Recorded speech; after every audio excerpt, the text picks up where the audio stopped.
Welcome to your fortnightly dose of honesty and positivity with Rachel and Jenny equals Renny. Two practicing coaches. The premise of our show is that we talk about everything from socks to self-belief. And all sorts in between. We each prepare 3 questions in advance. But the questions are a complete surprise on the day to the other presenter. So it really could go anywhere, and it usually does. If you're interested in personal development and top tips on how to make positive changes in your own life, why not grab a brew, step outside for a walk, or pop us on in the car and listen in to see where the conversation takes us. Be a part of the show and send us your questions. And we'll tell you at the end how you could be a guest on the show. Enjoy the ride. So, good afternoon and welcome everybody to the latest episode of The Renny Show. We are now on episode 42. Can you believe that, Jenny? It's gone so fast, hasn't it? They come around so quickly. Amazing. So we've got someone commenting who's watching for us. Oh, Asher's with us. Hey, Asher, lovely to see you. Fab that you could join us live. So those of you who are discerning enough to have seen our promotional posts recently, you'll be expecting the wonderful Maddy Alexander-Grout to be on air with us today to be interviewed. I'm very sad to announce that she has been she has been detained unavoidably and won't be able to join us today. But do not worry, she will be joining us on another show coming up. So you will be able to hear all the wonderful things she has to say. So for today, kind of a little bit in her honour, we are going to do a show. Oh, Joanne Baker's with us as well. Hello, first time here. Well, you're very, very welcome. Thank you for joining us. So we are going to do a show today, a little bit inspired by Maddy. The general theme is inclusion. So if that's something that interests you, then please keep listening and just keep listening anyway, because we love having you with us and we love you to join in the conversation and be a part of the show. So without further ado, let's make a start. So Jenny, my first question for you is, what does it mean to you to feel you belong? Oh, that's such a good question, isn't it? I think a sense of belonging means that you feel at home. And though feeling at home, so when we go home, you can do that thing where you can can't you? You can flop into a chair, you can take your shoes off, you can undo your trousers if your trouser button's a bit tight, you can take your bra off. You can, when you're at home, you can just be unapologetically you. So part of belonging means that, for me, means that I can feel at home in the work that I do, the way that I work, the type of work that I do, the way I live my life, and the communities in which I move. Belong. The communities that you know, that I'm part of. I can be accepted and appreciated, and I'd like to think understood for who I am, and that we can have healthy, robust discussions about all sorts of things. So it's not about agreeing and just going, oh yeah, okay. It's about being able to be unapologetically you, accepted for all that I bring, and possibly the things that I don't bring. So that's what a sense of belonging is, that, you know, I'm okay here. It feels comfortable. It's that feeling when you found your tribe, isn't it? You know that there's some shared, you know, it doesn't mean that you have to have all the same shared values, but you have some shared values. There is something in common. You know, it can still be a wide variety of people and personalities and character types and all the rest of it. But when you have that feeling of belonging, I mean, everyone will know from Maslow's hierarchy of needs, that feeling of belonging and connection is a really important part of how we are as a human race. We do crave that belonging, that sense of being part of a community. And I think when you learn to love who you are, warts and all, light and shade, and everything in between, the thing, like you said, the things you bring, the things you don't bring, all of it, I think you're then far more likely to be able to make other people also feel they belong, and to be welcoming, to be inclusive, and to be assured enough in your own sense of who you are to be able to interact with people who might have different value sets and different opinions, but that could be a really positive thing. But I also really like what you said about that feeling of being at home, where you can really relax and be the unapologetic version of you. And I think that's a really, really important part of it. And I think we've all probably experienced times in our lives when we haven't felt that we belong, and how clunky and jarring that can feel. So I'm sure we'll probably talk about that a little bit further in some of the other questions, but thank you for that. So your turn. Well, funnily enough, and I promise I have to say this out loud again, we absolutely do not collaborate over these questions at all. That we have no idea what they're going to be. But my first question for you, Rachel, was, can you recall a time when you felt excluded, and what impact did that have on you? Okay. Seamless. Accidentally seamless. Brilliant segue. Love it. Well done. Okay. So yeah, I the first thing that comes up for me really is kind of the back to school memories, that time of my life when I think for a lot of us, you're struggling to feel or find where you fit and feel that you do fit. And I was very tall very early on. I had my major growth spurt in infant school and was instantly taller than everybody else, which was very useful for netball as goalkeeper. But that did definitely lead to feelings of being excluded, because I didn't fit into that mold that society seems to tell you of what beauty is, or what a woman or a girl should, that terrible word should, that word we hate, what I should look like.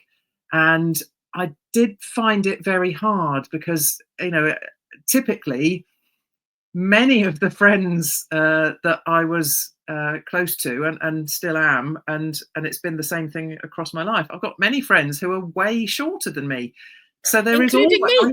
You're included. And the height difference is really marked, and that can, when I was in a position where the self-love wasn't there, that was really difficult at times to feel included, because I just didn't feel there was any way I could fit. And the trouble with that, and my mindset at the time, is most of that I was doing it to myself. It wasn't necessarily that I was being actively excluded. I just felt excluded. And I even now I have to very consciously think to myself, shoulders, roll them up and back, stand tall, stand proud, good posture.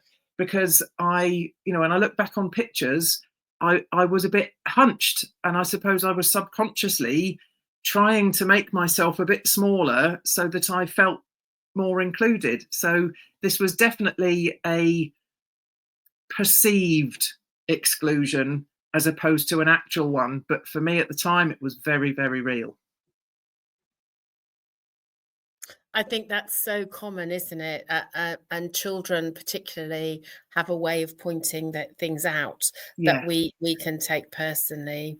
I remember mine's slightly funnier, but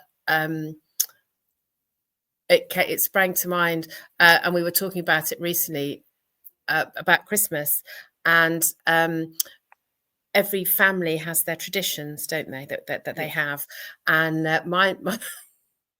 my an exclusion thing was when I had first gone to my husband's family for the first time for Christmas, and they did things very differently to what I was used to, yeah, and I felt that there was a judgment about that, and that my way of being was not okay, yeah, so that my tradition that I was used to was kind of not taken into consideration. And as you say, you do it to yourself, don't you? But it was yeah, so different to the way I'd been, and it is that it was just different. There wasn't a right or a wrong about it. It was just I was feeling. I think when you're going into a new environment where you don't know people very well, and you feel a bit like you're on your best behavior, and B, you want to make a good impression, and then everything that you're used to doesn't happen. It's completely different. It can throw you off, can't it? It can throw your confidence, and I yeah, think it so you can end up feeling like, oh, I'm not sure I belong here, because I yeah, don't yet feel at home, because it's so different to what I'm used to. So I think periods of transition when you're moving, from school to university, from university to your first job, those periods of transition, that inclusion and that sense of belonging, it can be tricky, can't it? It takes time yeah, to work it through, and become gradually one of the gang, because you realize that if you just stop and take a breath, yeah, and think, well, how can I embrace this? How can I go with it? Surrender, accept, yeah, celebrate, yeah. even though it's Acceptance, yeah, different. Um, absolutely. Yeah, and it helps. I think those things can help you feel at home. yeah, definitely. And I just want Asha's put something in the comments that she hated netball because she was put in goal defence, and she's most definitely vertically challenged. I hear you, Asha. Yeah, I mean, generally the shorter players do tend to be, around the centre of the court, not necessarily up the end. But hopefully that experience didn't scar you too much for life. So my next question for you, Jenny, is, and it does link back a bit to part of what we discussed in the first question. How important is diversity of thought? I love um, diversity of thought, and I think it's really, really important, because it challenges the status quo. It creates innovation. It encourages us, that's quite hard to say, encourages us to grow, to broaden and deepen our perspectives. And I think, for me, that diversity of thought keeps things interesting, because otherwise you can get terribly kind of stuck in the mud, staid, Yeah, boring, flat kind of. So I think that diversity of thought and the ability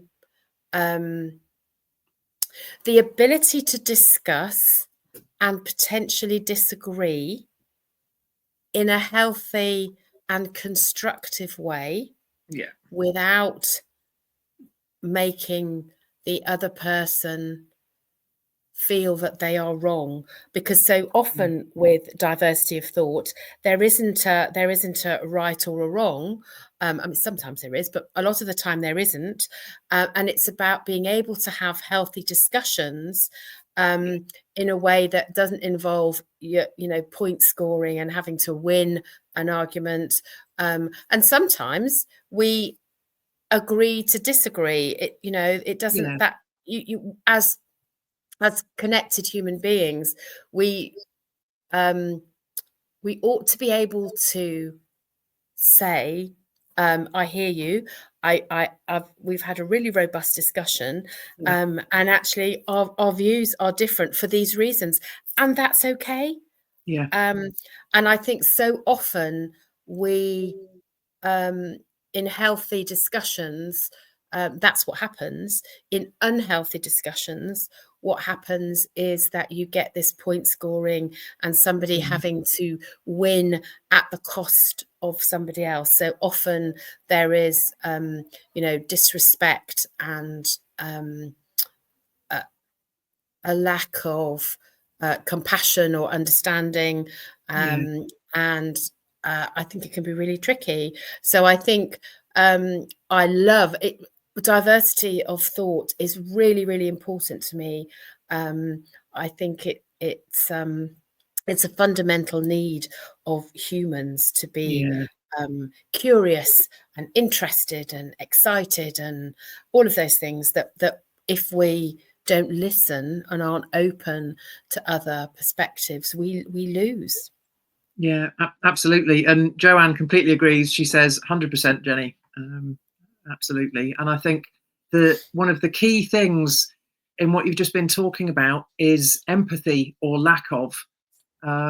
Usually the people that are into the point scoring at all costs and being on the winning side, quite often it's because they lack an empathy and understanding of the fact that there can be another point of view, and that point of view can actually be a really good point of view. It might actually even be a better point of view. But, the very fact that there needs to be some acknowledgement that there are other points of view, and that healthy debate is useful. If we all thought the same, that would be boring because we'd all be sheep going in the same direction, and that does happen.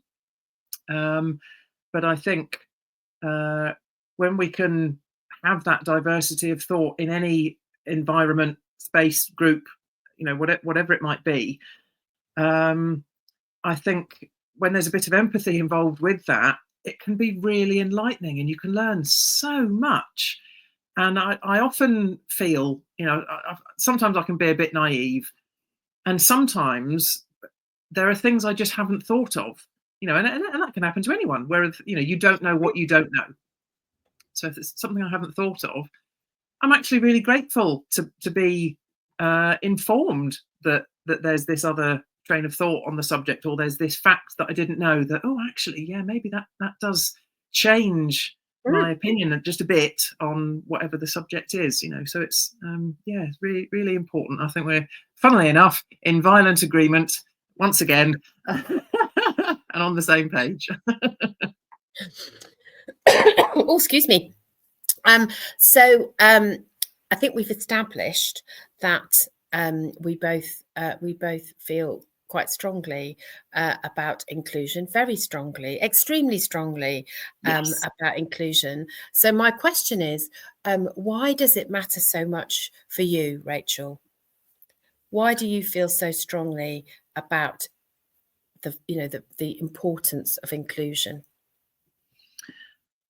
I think a big part of it for me is tied up in various life experiences. I think, I come back to empathy. Empathy is something that I feel very blessed to have. I like to think in abundance. And, over the years, there have been so many experiences where people were treated differently. I've been treated differently because of whatever, a characteristic of some kind, and you're treated differently. And for me, there's been a lot of self-education take place about why inclusion is important for different sections of society. Now, this comes back to the you don't know what you don't know. There are things, if you're not aware of them, then you don't know you're not aware of them. But friends who are, a different color to me, identify as a different gender, sexuality, disability, there are so many things, aren't there, that single sections of society out and make them feel different. And when you educate yourself about that and you actually make the effort to talk to people and you find out what their lived experience is, for example, I have never had to walk down the street with my husband and not hold his hand for fear of someone saying something, doing something negatively towards me, because we're a heterosexual couple and, that's socially acceptable, inverted commas. So finding out that good friends of mine have often in the past and now feel they can't do that because of the fear of what might be said or done towards them, that's absolutely horrendous. And for me, justice is one of my values. And so it just seems so completely unjust that someone can be treated differently just because of that, because they're in a same-sex relationship and want to hold hands. Like, who's anyone else to make a judgment about that? It's nobody else's business but theirs. So I think, my natural empathy and my proactivity, I suppose, to educate myself is why inclusion just matters so much. My default, and I couldn't be any other way, my default is to be inclusive, because I just think, we're all born, we come into this world, we're all these, I was about to say tiny baby. I was not a tiny baby, I was £10.4. But anyway, we come into this world, and we're all equal, so to speak, when you arrive into the world. And I just think everyone on this earth has the potential to be a good human being. And for me, why would you choose not to be a human being? We were just before the show, we mentioned a certain person in America who rhymes with bump, who we're not going to get onto. But there's it beggars belief that there are so many people in the world that feel so strongly that inclusion is not a good thing. And just, and I've just got a comment here from Asha, actually. Taz and I have had several moments where we've had awful experiences like this. It makes my heart hurt. Yeah, I'm with you, Asha. It breaks my heart too. Hashtag Team Human, which is something I learned from you. So important. And as Joanne says, we all share the same sky. Absolutely, we do. Yeah, really, really. I couldn't agree more.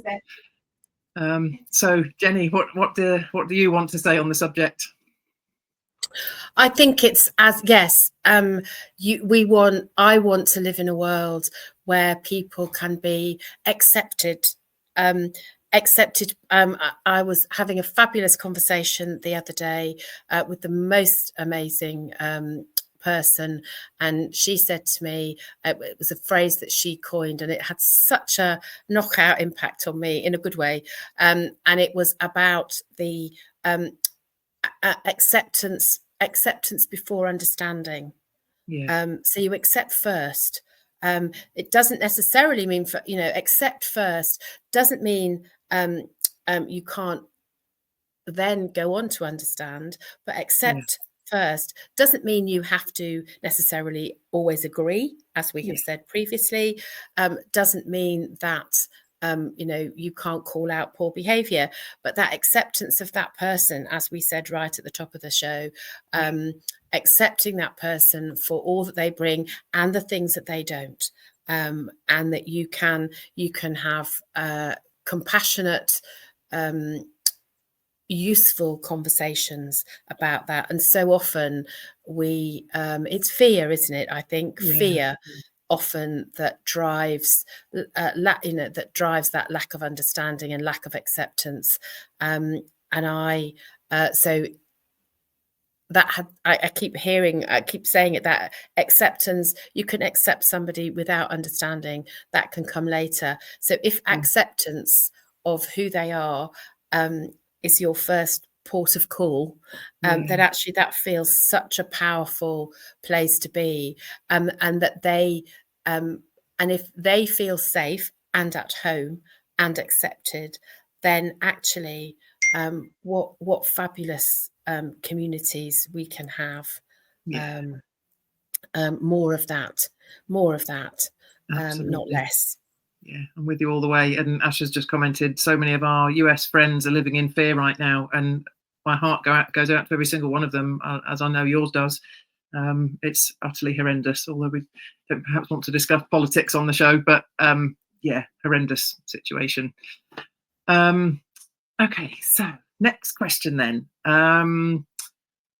Where's my question?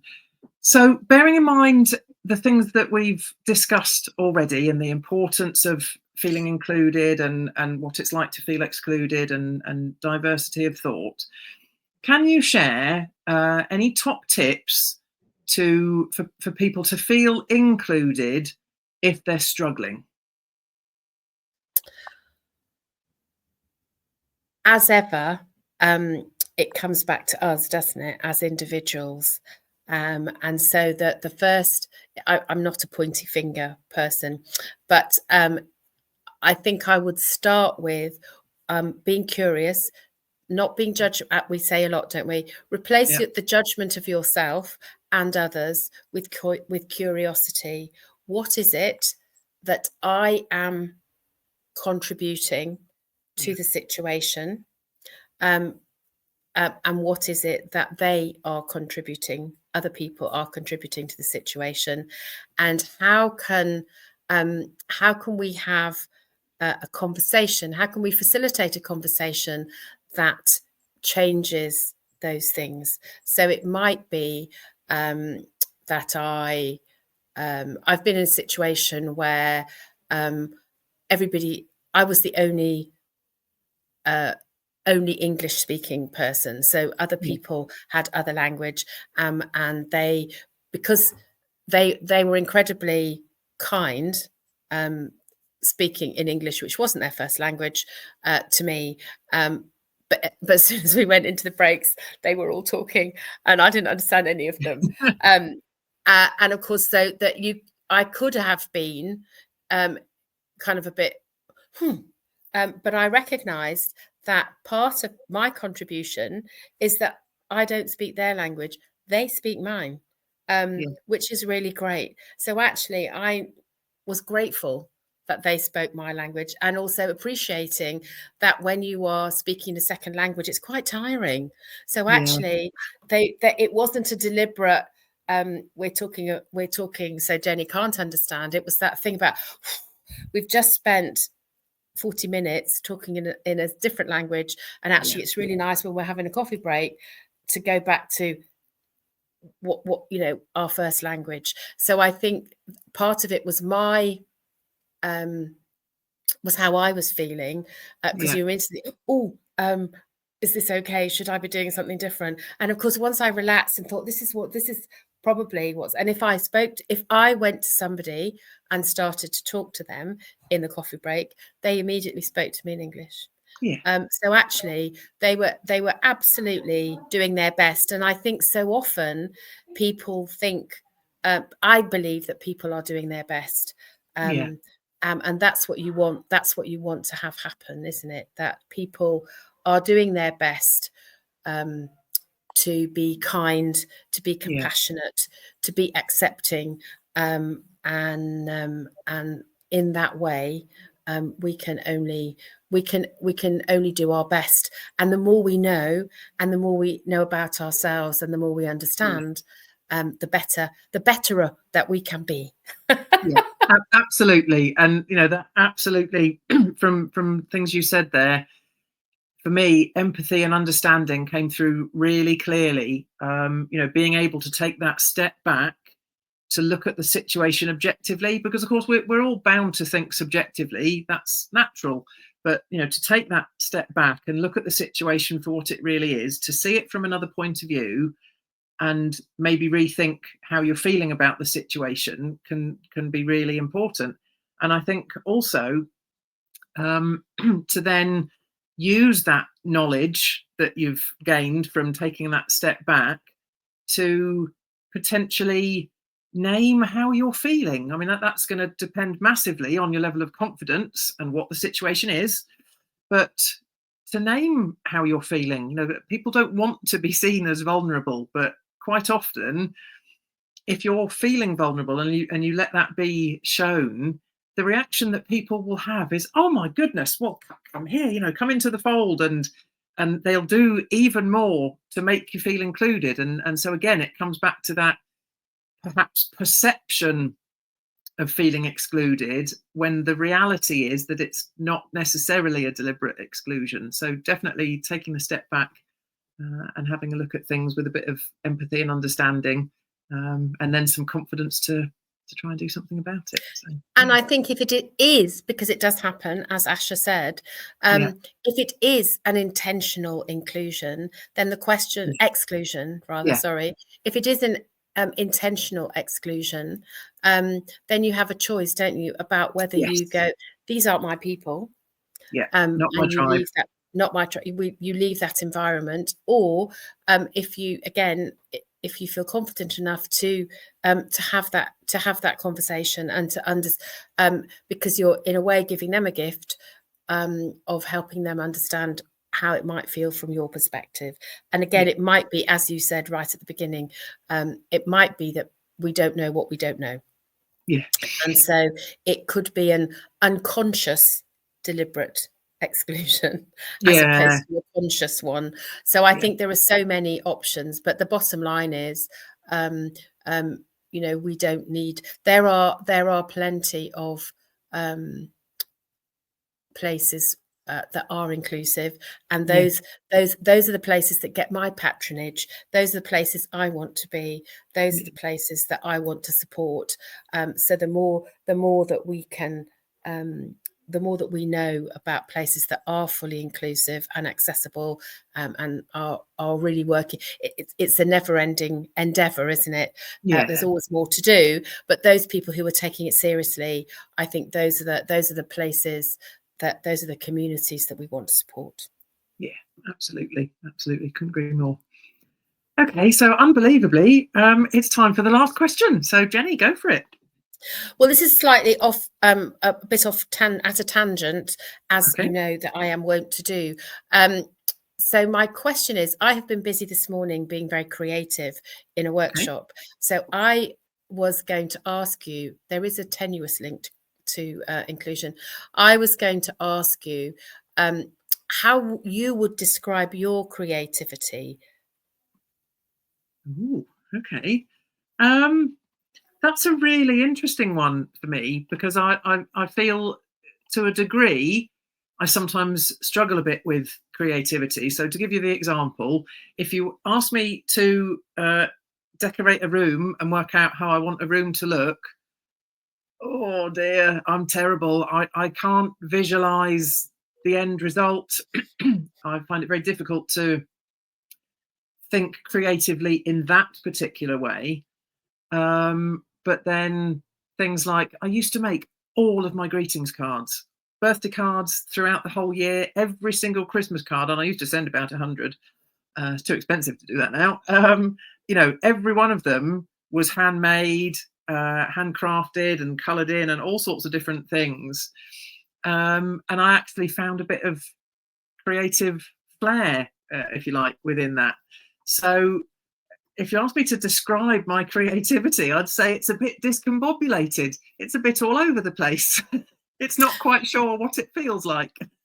And I think so many people have a very narrow definition of creativity, which is why that diversity of thought.